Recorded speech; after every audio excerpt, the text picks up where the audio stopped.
Almohadilla el regreso inesperado. La primera vez que sostuve a Mateo en mis brazos, supe que mi vida había cambiado para siempre. Era una fría mañana de octubre cuando el timbre sonó insistentemente, despertándome de un sueño intranquilo. Al abrir la puerta, encontré a mi hija Lucía con un pequeño bulto envuelto en una manta celeste. Su rostro, otrora luminoso y lleno de vida, mostraba las huellas del insomnio y una determinación que me heló la sangre. «Mamá, no puedo hacerlo», dijo sin preámbulos, extendiendo hacia mí aquel pequeño paquete que emitía suaves sonidos. «No estoy lista para ser madre. Tengo 23 años, toda una vida por delante. No puedo sacrificarlo todo por un error». Antes de que pudiera responder, Lucía depositó al bebé en mis brazos, junto con una pequeña bolsa que contenía algunas mudas de ropa, un biberón y una lata de leche en polvo. «Se llama Mateo», añadió mientras retrocedía hacia la puerta. «Sé que lo cuidarás mejor que yo». Y sin más explicaciones, sin lágrimas ni despedidas, mi única hija desapareció en la bruma matinal, dejándome con su hijo de apenas 3 semanas de vida. A mis 52 años, con una vida tranquila como profesora de literatura jubilada, la maternidad era un capítulo que creía cerrado hacía mucho tiempo. Mi esposo Manuel había fallecido 5 años atrás, y desde entonces me había acostumbrado a la soledad, a los ritmos pausados de mis días dedicados a la lectura, al jardín y a las visitas ocasionales de amigos.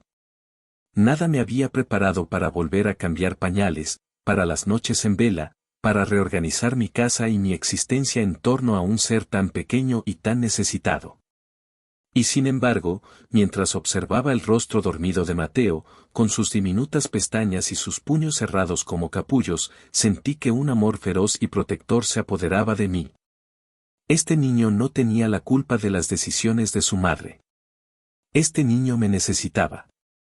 Los primeros meses fueron un torbellino de adaptaciones y aprendizajes. Tuve que refrescar conocimientos olvidados, aprender nuevas técnicas de crianza, convertir mi estudio en una habitación infantil improvisada.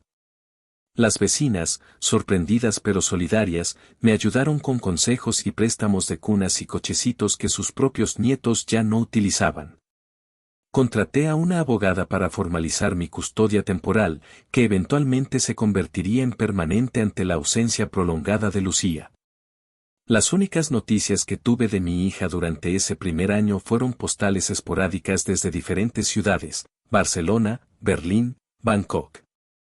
Mensajes breves y superficiales, sin preguntas sobre su hijo, sin planes de regreso, como si Mateo fuera un capítulo cerrado en su vida de aventuras y descubrimientos.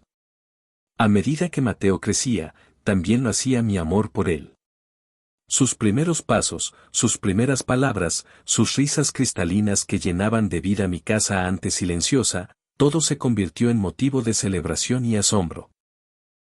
Cuando cumplió 3 años y comenzó a hacer preguntas sobre su madre, decidí que la honestidad, adaptada a su comprensión infantil, sería nuestro camino. «Tu mamá está viajando, conociendo el mundo», le explicaba mientras le mostraba en un globo terráqueo los lugares desde donde llegaban las cada vez más escasas postales.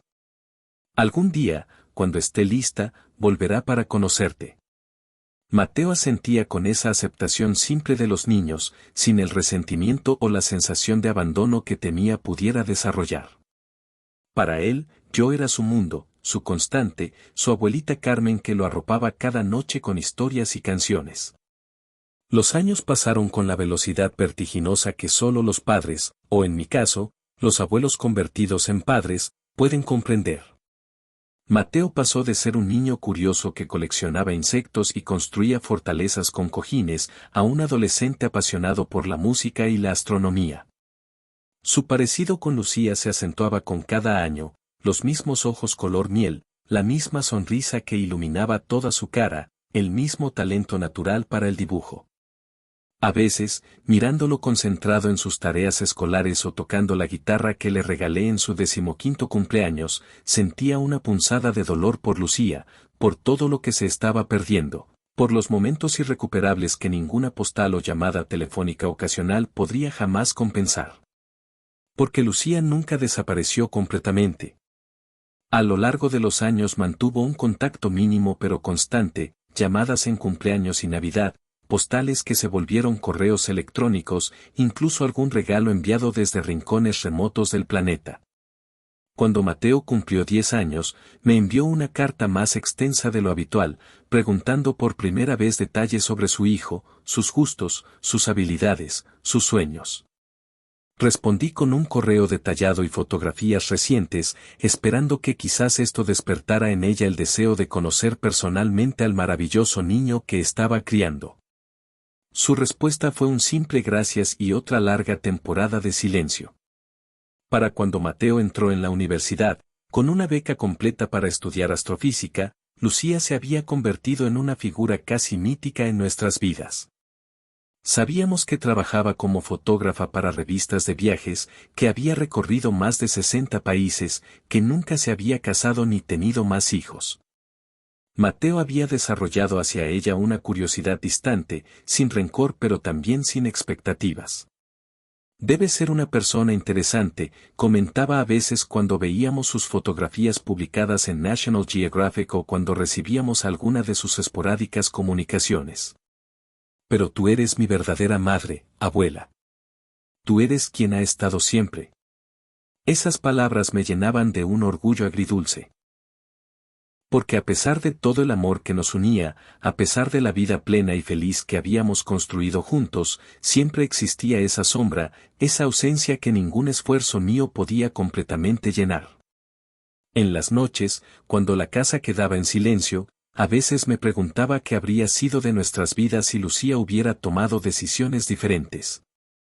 Si hubiera encontrado la fortaleza para ser madre, o al menos para mantenerse presente en la vida de su hijo. Si el miedo a las responsabilidades no hubiera sido más fuerte que el vínculo con su propio hijo. El día que Mateo cumplió 20 años organizamos una pequeña celebración en casa. Ya no vivía conmigo, compartía apartamento con otros estudiantes cerca del campus, pero venía a visitarme regularmente, llenando la casa con su presencia luminosa y sus historias universitarias. Había invitado a algunos amigos cercanos, preparado su pastel favorito de chocolate y frambuesas, y envuelto cuidadosamente el telescopio profesional que había estado ahorrando para regalarle. La tarde transcurría entre risas y conversaciones cuando el timbre sonó. Debe ser Javier, dijo que llegaría tarde, comentó Mateo mientras se dirigía a abrir. Desde la cocina, donde estaba sirviendo más limonada, escuché un silencio repentino, seguido por una exclamación ahogada que me hizo apresurarme hacia la entrada. Y allí estaba ella. Lucía. Mi hija. Después de 20 años de ausencia física, de ser poco más que una firma en postales y una voz ocasional al teléfono, estaba parada en el umbral de mi casa. El tiempo había dejado su huella en ella, algunas canas prematuras en su cabello castaño, líneas de expresión alrededor de sus ojos, una delgadez que no recordaba. Pero seguía siendo inconfundiblemente Lucía, con esa presencia magnética que siempre había poseído. Mateo estaba frente a ella, completamente inmóvil, como si estuviera viendo una aparición. Eran casi de la misma altura, y viéndolos uno junto al otro, el parecido resultaba abrumador. Mateo, dijo ella finalmente, con una voz que temblaba ligeramente. ¡Feliz cumpleaños! Extendió hacia él un paquete pequeño, envuelto en papel plateado. Mateo lo tomó automáticamente, sin apartar la mirada del rostro de esta mujer que era a la vez una extraña y la persona de quien había heredado sus rasgos más distintivos. Gracias, respondió con una formalidad que nunca usaba, como si estuviera hablando con una desconocida en la calle. Porque en cierto modo, eso era exactamente lo que Lucía representaba para él, una desconocida conectada por lazos de sangre pero no por experiencias compartidas, no por el amor cotidiano que construye verdaderas relaciones. El momento se extendió, incómodo y cargado de emociones contradictorias, hasta que finalmente encontré mi voz. Lucía, dije, acercándome a la puerta. No sabíamos que vendrías. No era un reproche, simplemente una constatación de lo inesperado de su visita. Ella desvió su mirada de Mateo hacia mí, y pude ver en sus ojos una mezcla de vergüenza, determinación y algo más que no supe identificar. Lo sé, mamá. Fue una decisión de último momento. Hizo una pausa, como reuniendo valor. ¿Puedo pasar? Hay mucho de lo que necesito hablar con ustedes. Los amigos de Mateo, percibiendo la tensión y comprendiendo la importancia del momento, se despidieron discretamente, dejándonos solos a los tres. Nos sentamos en la sala, Mateo y yo en el sofá, Lucía en el sillón frente a nosotros, con la mesa de centro como una especie de frontera neutral entre nuestros mundos. El pastel de cumpleaños, las bebidas a medio consumir, los regalos parcialmente abiertos, todo parecía ahora parte de una celebración interrumpida, suspendida en el tiempo mientras esta nueva realidad tomaba forma. He estado en tratamiento, comenzó Lucía sin preámbulos, siempre directa incluso en las circunstancias más difíciles. Terapia intensiva durante el último año. Fue después de un colapso que sufrí en Sudáfrica, cubriendo un reportaje. El médico lo llamó agotamiento extremo, pero era mucho más que eso. Sus manos, que siempre habían sido expresivas, se movían nerviosamente mientras hablaba. Toda mi vida he estado huyendo. De responsabilidades, de vínculos, de cualquier cosa que pudiera atarme. Creí que era libertad lo que buscaba, pero mi terapeuta me ayudó a ver que en realidad estaba escapando del miedo. Miedo a fallar, miedo a no ser suficiente, miedo a repetir errores. Mateo escuchaba en silencio, su rostro una máscara impenetrable que me recordó dolorosamente a su abuelo Manuel, quien también ocultaba sus emociones más profundas tras una aparente calma. Yo sentía un torbellino de sentimientos contradictorios, compasión por el evidente sufrimiento de mi hija, resentimiento por los años de ausencia, preocupación por cómo esta reaparición afectaría a Mateo, y un amor maternal que, a pesar de todo, nunca había desaparecido completamente. No estoy aquí para pedir perdón, continuó Lucía, mirando directamente a Mateo. Sé que lo que hice es imperdonable. Abandonar a un hijo, no hay justificación posible. Tampoco estoy aquí para reclamar un lugar en tu vida que no me he ganado. Solo quería que supieras que mi ausencia nunca fue por ti. Nunca fuiste un error, como estúpidamente dije aquel día. El error fue mío, al no ser capaz de enfrentar mis propios demonios, mi propio miedo paralizante a la maternidad. Mateo permaneció en silencio unos momentos más, procesando las palabras de esta mujer que le había dado la vida para luego desaparecer de ella.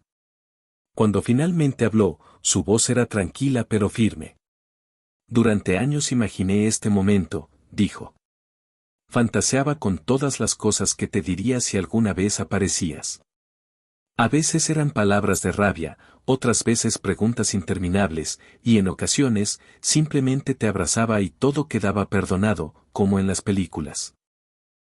Hizo una pausa, sus ojos fijos en Lucía con una intensidad que me recordó cuánto había madurado.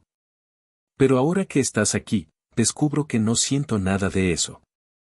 Ni rabia, ni curiosidad desesperada, ni deseo de abrazarte. Solo, una especie de curiosidad tranquila.